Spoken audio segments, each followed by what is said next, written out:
can you help and support somebody that you love without it being detriment to your own well-being, to your own growth, to your own self-care? This is a pressing question for people who struggle with codependent or codependent relationships, right? Which is most of us. Until we learn to have healthy boundaries, this is a question that we're going to wrestle with. And in the moments when we're face to face with it, we're going to automatically we're going to go into autopilot because it's a bit of a blurry place. And if it is for you, this is what I would suggest. Ask yourself the question, by doing this particular thing for this person, am I hurting myself? And another question to ask yourself is, if I do this for them, am I doing something that they should be doing for themselves? So think about it. When we keep helping somebody who is on a journey towards learning how to show up for themselves, we in essence help to weaken them. And the result or the payback energetically from making that decision or taking that action will be resentment. Because the more dependent we are on other people, the weaker we feel, the less self-sufficient we feel, the more insecure we feel.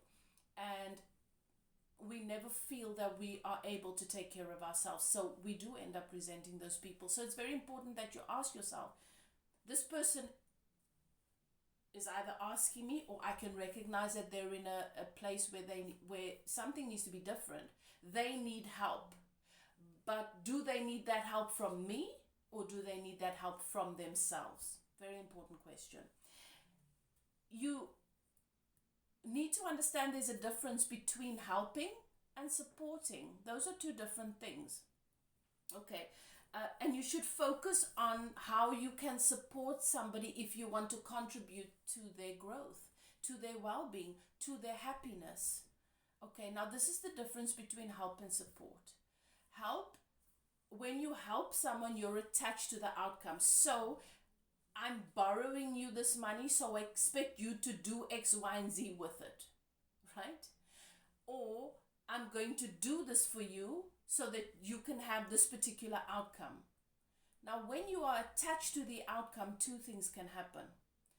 Either you're taking from your cup and you're hurting yourself to give to another person. You're doing something you're not actually able to do. You're extending yourself in a way that is harmful to yourself. So you're doing this in the hope that it's going to benefit or uplift this other person. But two things can happen. If it fails, they blame you.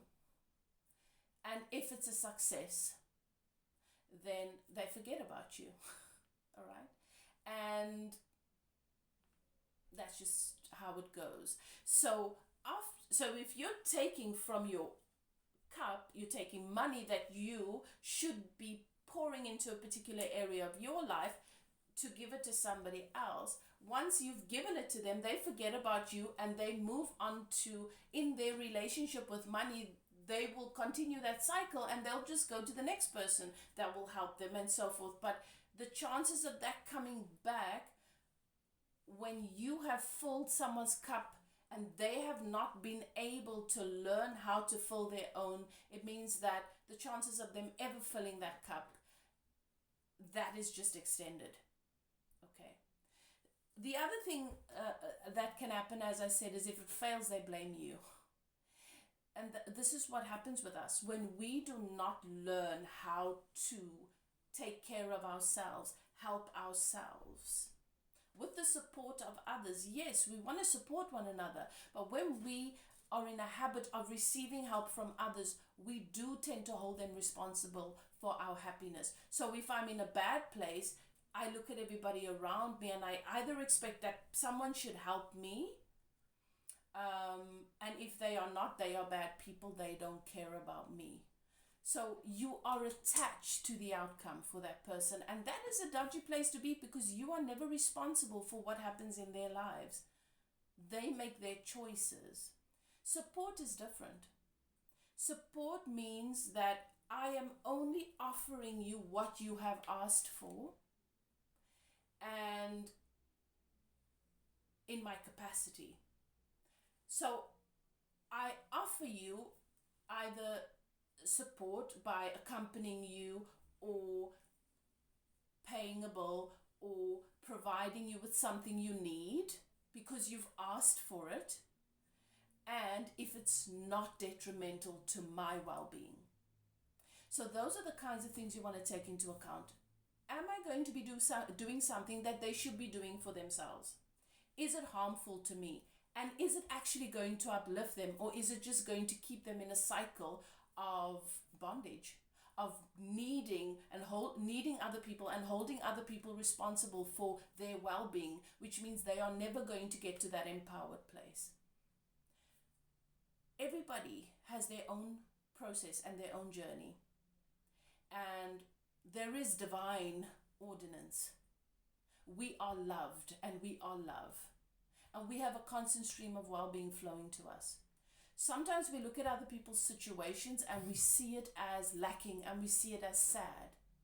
But it is their story, and they get to decide what it is for them.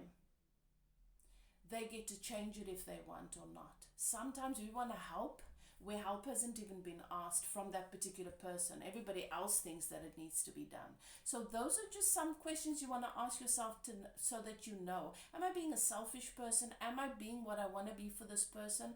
If I want to support them and support their growth and support their well-being, am I doing that by helping them? Yeah. And then that'll help you to make your decision.